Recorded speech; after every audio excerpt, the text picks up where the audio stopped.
Prophecy, April 24, 2012.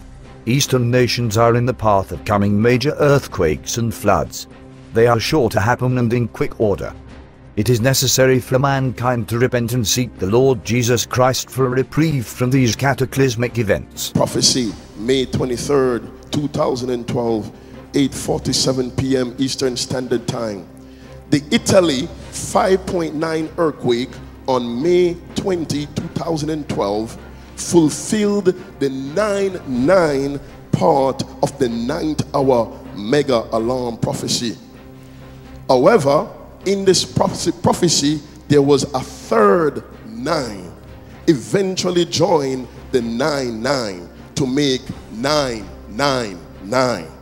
Interpretation: another major earthquake will strike the earth within days. June 23rd, 2012. A 5.9 magnitude earthquake hit the north of Indonesia's Sumatra island. The quake struck at 11:34 am, 66 kilometers west-southwest of Kabanja.